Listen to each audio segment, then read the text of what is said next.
The scream that echoed through Riverside Academy that morning wasn't one of pain. It was the sound of an empire crumbling, of untouchable arrogance meeting immovable force, and of a secret so dark it would rewrite everything the students thought they knew about their newest teacher. The autumn air hung heavy with the promise of change as students filtered through the corridors of Riverside Academy, their voices creating the familiar symphony of teenage life. Lockers slammed shut with metallic echoes, sneakers squeaked against polished floors, and the distant hum of morning announcements drifted from speakers mounted high on cream-colored walls. It was October 15th, a date that would forever be etched in the memory of everyone who witnessed what was about to unfold in Laboratory C on the third floor. Victoria Kane adjusted the sleeves of her charcoal blazer as she unlocked the chemistry lab door, her movements precise and deliberate. At 37, she possessed an aura that commanded attention without demanding it. Her auburn hair was pulled back in a flawless bun, not a single strand out of place, and her emerald eyes held depths that seemed to catalogue every detail of her surroundings. The students had been whispering about her since her arrival 6 weeks ago, their teenage minds spinning theories about the woman who never smiled, never wavered, and never revealed even the smallest detail about her life before Riverside Academy. She had replaced Mrs. Henderson, a beloved teacher who had retired after 40 years of service. The comparison was inevitable and unfavorable. Where Mrs. Henderson had been warm and grandmotherly, Miss Kane was cold and military precise. Where the former teacher had overlooked minor infractions with a gentle reminder, the new one documented everything with meticulous attention to detail. Students found themselves unconsciously straightening their postures when she entered a room, though none could quite explain why. What they didn't know, what they couldn't possibly know, was that Victoria Kane had spent 12 years in military special operations before her discharge. Her hands, which now guided teenagers through chemical equations, had once assembled explosives under enemy fire. Her voice, which now explained molecular structures, had once barked orders that meant the difference between life and death for her unit. The scars hidden beneath her long sleeves told stories of missions that would never appear in any official record, and the nightmares that still occasionally jolted her awake spoke of a past she was desperately trying to leave behind. The morning sun cast long shadows across the laboratory as the first period advanced chemistry class began filtering in. 23 students, all juniors and seniors, settled into their assigned seats at the black-topped lab tables. The room smelled of cleaning solutions and the faint metallic tang of water from the emergency shower station in the corner. Beakers and graduated cylinders stood in neat rows on the supply shelves, each one precisely placed according to Ms. Kane's exacting standards. Among the students taking their seats was Tyler Blackwood, and his presence changed the entire atmosphere of the room like a storm cloud blocking out the sun. At 17, Tyler was the physical embodiment of privilege and entitlement. Standing 6 feet tall with broad shoulders, earned through expensive personal trainers rather than honest work, he moved through the world with the confidence of someone who had never faced real consequences for his actions. His father, Richard Blackwood, owned 3 of the largest construction companies in the state, and his donations to Riverside Academy ensured that Tyler's academic failures were consistently overlooked. Tyler's uniform was always slightly disheveled in a way that suggested rebellion rather than carelessness. His tie loosened just enough to appear casual, his shirt untucked at precisely the right angle to seem effortless. His dark hair was styled with expensive products, and his blue eyes held the cold calculation of someone who had learned early that money could solve any problem and silence any opposition. For the past 6 weeks, Tyler had been testing Ms. Kane, probing for weaknesses like a predator circling wounded prey. He arrived late to class with elaborate excuses, disrupted lessons with sarcastic comments, and turned in assignments that were either incomplete or obviously copied from online sources. Each transgression was met with the same response. Ms. Kane would look at him with those unnervingly steady green eyes, make a note in her gradebook, and continue with the lesson as if he hadn't spoken at all. This pattern of behavior had worked with every other teacher Tyler had encountered. They would either explode in anger, giving him the dramatic confrontation he craved, or they would capitulate, adjusting their expectations to accommodate his disrespect. Ms. Kane did neither, and this unexpected response was beginning to gnaw at Tyler's carefully constructed sense of superiority. "Good morning, class," Ms. Kane said as the second bell rang, her voice carrying easily across the lab without any increase in volume. "Today we'll be conducting an experiment involving the synthesis of copper sulfate crystals. Please turn to page 147 in your lab manuals and review the safety protocols before we begin." The students rustled through their books, the sound of turning pages mingling with the scraping of chairs and the opening of supply cabinets. Ms. Kane moved between the tables with fluid grace, her heels clicking softly against the tile floor as she checked that each group had the necessary equipment. Her movements were economical and purposeful, never wasted motion, never hesitation. Tyler leaned back in his chair, balancing it on two legs in a display of casual defiance. His lab partner, Jessica Morrison, shot him a nervous glance before focusing intently on her manual. Everyone knew better than to get caught in the crossfire when Tyler decided to make trouble. "This is ridiculous," Tyler announced loudly enough for the entire class to hear. "When are we ever going to use this stuff in real life? I mean, seriously, who cares about copper whatever?" A few students snickered nervously, more out of habit than genuine amusement. Ms. Kane continued her circuit around the room, apparently unaffected by the disruption. She paused at Tyler's table, her gaze dropping to his closed lab manual. "Mr. Blackwood," she said, her tone perfectly neutral, "perhaps you could enlighten the class about the practical applications of copper sulfate synthesis." Tyler's chair came down with a thud as he straightened, his face flushing slightly at being put on the spot. "How should I know? You're the teacher." "Indeed I am," Ms. Kane replied smoothly, "which is why I'm asking you to demonstrate that you've done the assigned reading from last night." The applications were clearly outlined in Chapter 12. The classroom fell silent except for the low hum of the ventilation system. Tyler's jaw tightened as he realized he was trapped. He hadn't read Chapter 12, hadn't even opened his textbook in weeks. His father's money might buy him passing grades, but it couldn't purchase knowledge on demand. "I don't see why I should have to prove anything to you," Tyler said, his voice rising slightly. "My dad pays more in taxes than you make in a year. That makes you work for me, technically." The silence that followed was profound and uncomfortable. Several students exchanged glances, recognizing the familiar pattern of Tyler's escalation. This was how it always began, with a challenge to authority, followed by increasingly outrageous behavior until someone backed down or exploded. Ms. Kane's expression didn't change.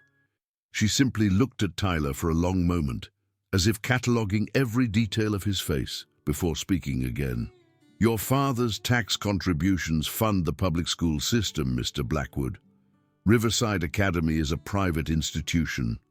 Furthermore, your tuition payments purchase access to education, not exemption from its requirements." Her voice remained calm and measured, but something in her posture had shifted almost imperceptibly. To most observers, she appeared unchanged, but someone with the right training might have noticed the slight repositioning of her feet, the almost undetectable squaring of her shoulders.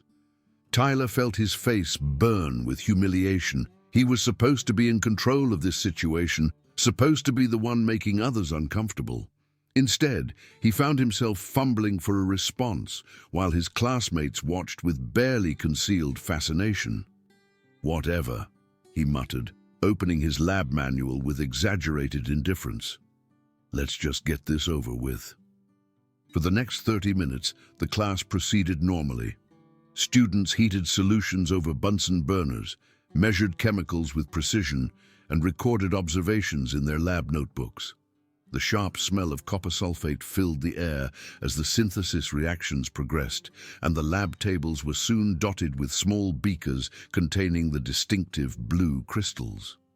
Ms. Kane moved through the room like a general inspecting troops, offering brief corrections and answering questions with clinical precision. She seemed to possess an uncanny ability to be exactly where she was needed most, arriving at tables just as students encountered difficulties or made potentially dangerous mistakes. Tyler worked with sullen reluctance, deliberately making errors and handling equipment carelessly. When his solution began to smoke ominously, he ignored it, instead focusing on whispering sarcastic comments to the students at nearby tables. "Mr. Blackwood," Ms. Kane's voice cut through his muttered commentary, "your reaction vessel is overheating. Reduce the flame immediately." Tyler glanced at his beaker, which was indeed beginning to bubble violently, then looked back at Ms. Kane with deliberate insolence. "Looks fine to me." "The solution is approaching its boiling point," she said, moving closer to his table. "At current temperatures, you risk creating a hazardous situation." "Oh no," Tyler said with mock concern, his voice dripping with sarcasm. "A hazardous situation. What will we do?"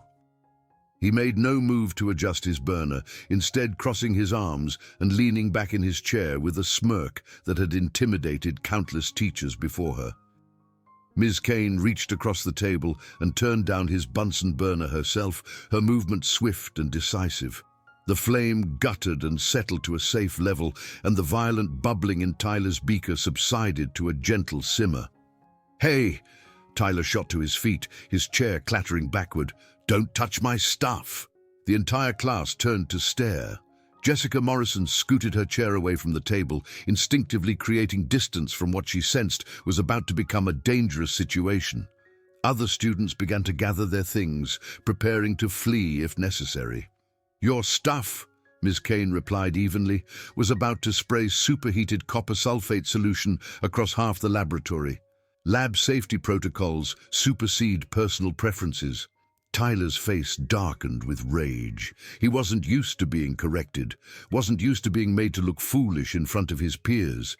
Every fiber of his being screamed for dominance, for the restoration of the natural order where his will was supreme and adults bent to accommodate his desires. "You can't just do whatever you want," he snarled, stepping around the table to close the distance between them. "I know my rights. You can't touch my property without permission." "In this laboratory," Ms. Kane said, her voice remaining maddeningly calm, "safety protocols take precedence over individual preferences. If you have concerns about my methods, you're welcome to discuss them with Principal Matthews after class." The suggestion that he should run crying to the principal like an elementary school child was the final straw. Tyler's control snapped like an overstretched wire, and 18 years of unchecked privilege erupted in a moment of blind fury. "I don't need to discuss anything with anyone," he roared, his voice echoing off the laboratory walls. "You're nobody. You're just some washed-up teacher who couldn't make it in the real world." Ms. Kane's expression didn't change, but something flickered behind her eyes, a shadow of something dark and dangerous that had been carefully buried but never quite forgotten. "Mr. Blackwood," she said quietly, "I think you should sit down and cool off." But Tyler was beyond reason now, intoxicated by his own rage and the attention of his classmates. He had crossed a line, and the only way forward was to cross even more lines until someone finally backed down. "Don't tell me what to do," he hissed, moving closer until he was only inches away from her. "You think you're so tough, so in control. But you're nothing. You're less than nothing." The laboratory had fallen completely silent, except for the soft hiss of gas burners and the distant sound of voices from other classrooms. Every student was frozen in place, watching with horrified fascination as Tyler ventured into territory that no one had ever dared explore. Miss Kane stood perfectly still, her hands at her sides, her breathing slow and controlled. To an untrained observer, she appeared calm, even passive. But there were signs, subtle changes in her stance, minute shifts in her weight distribution that spoke of coiled energy and barely restrained power. "Mr. Blackwood," she said again, her voice dropping to barely above a whisper, "you need to step back and return to your seat." The quiet intensity of her words should have been a warning. In her previous life, that tone had preceded violence so swift and brutal that enemies often didn't realize they were dying until they were already dead. But Tyler was drunk on his own perceived power, blind to the danger that radiated from the woman standing before him. "Make me," he sneered, and then, in a moment of spectacular miscalculation, he reached out and grabbed her by the throat. The classroom erupted in gasps and screams. Chairs toppled as students scrambled backward, cell phones appeared as if by magic, and Jessica Morrison let out a strangled sob of shock. For one frozen heartbeat, time seemed suspended as Tyler's fingers tightened around Ms. Kane's neck, his face twisted into a mask of triumphant malice. "What now?" he panted, pressing her back against the lab table. "What are you going to do now, teacher?" What happened next occurred so quickly that several students later claimed they never actually saw it happen. One moment Tyler was in control, and the next he was screaming. Ms. Kane's right hand shot upward like a striking snake, her fingers clamping around Tyler's wrist with crushing force. Simultaneously, her left hand drove upward in a sharp arc, striking his elbow with surgical precision. The combination of leverage and pressure point manipulation sent lightning bolts of agony racing up Tyler's arm, and his grip on her throat involuntarily loosened. In one fluid motion, she pivoted on her left foot, ducking under his arm while maintaining her iron grip on his wrist. Tyler found himself spun around like a rag doll, his arm twisted behind his back in a hold that turned any attempt at movement into excruciating pain. Before he could even process what had happened, he was bent forward over the lab table, his face pressed against the cool black surface, his arm locked in a position that made him gasp with agony. Ms. Kane stood behind him, one hand maintaining the arm lock, the other pressed firmly against the back of his neck. "Don't move," she said quietly, her voice cutting through Tyler's pained breathing and the stunned silence of the classroom. "Any resistance will increase the pressure on your shoulder joint, and at this angle, dislocation is a very real possibility." Tyler tried to push himself up from the table, but the slightest movement sent waves of pain through his shoulder and arm. He was completely helpless, pinned in place by someone he had underestimated so completely that he was still struggling to understand what had occurred. "Let me go," he gasped, his voice muffled against the table surface. "Let me go right now, or my father will—" "Your father will what?" Ms. Kane interrupted, applying just enough additional pressure to make Tyler cry out. "Will he file a lawsuit claiming that his son was injured while physically assaulting a teacher? Will he argue that you had the right to place your hands around someone's throat in a threatening manner?" The reality of his situation began to penetrate Tyler's pain-clouded mind. There were witnesses, 22 of them, all with cell phones, all recording his humiliation. He had initiated physical contact, had committed assault in full view of an entire chemistry class. His father's money and influence might be vast, but even Richard Blackwood couldn't make this disappear.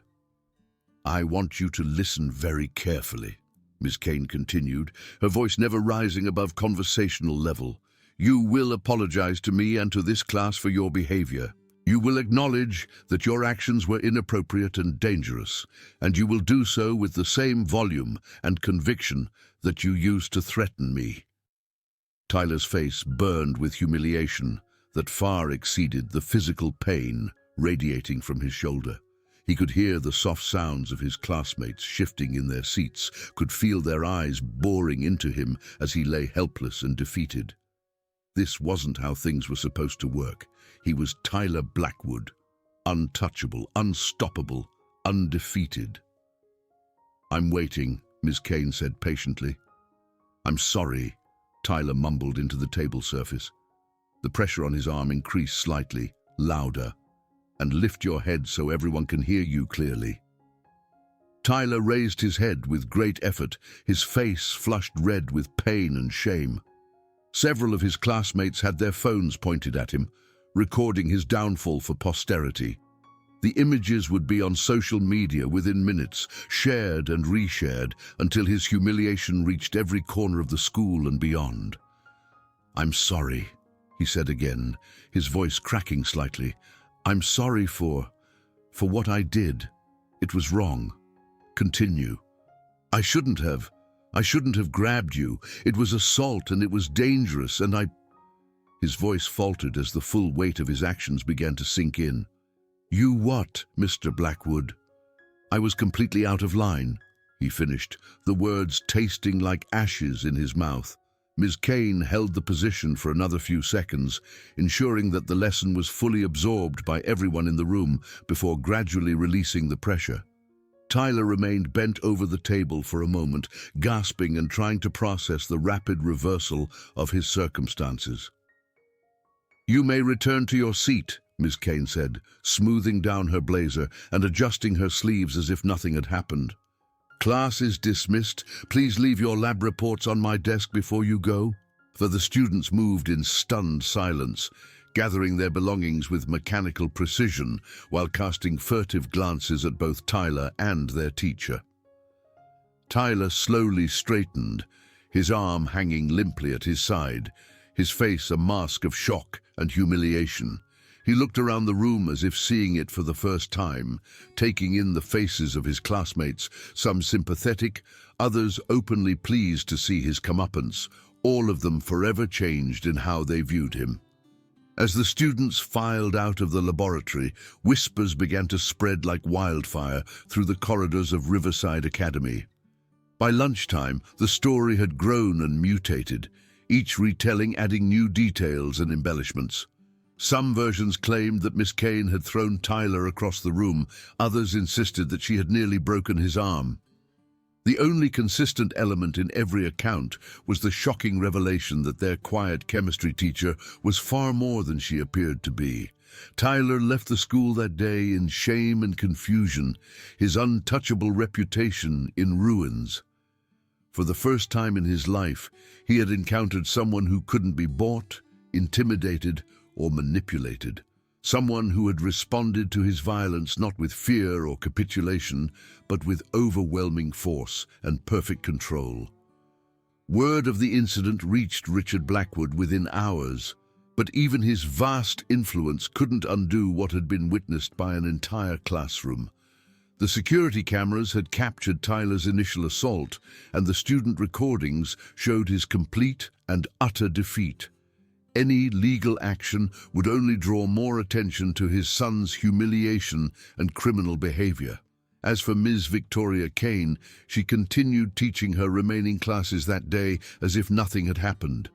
Her students were more attentive than usual, their whispered conversations dying instantly when she entered the room. They looked at her with new eyes, seeing not just a strict chemistry teacher, but someone who carried herself with the confidence of a warrior.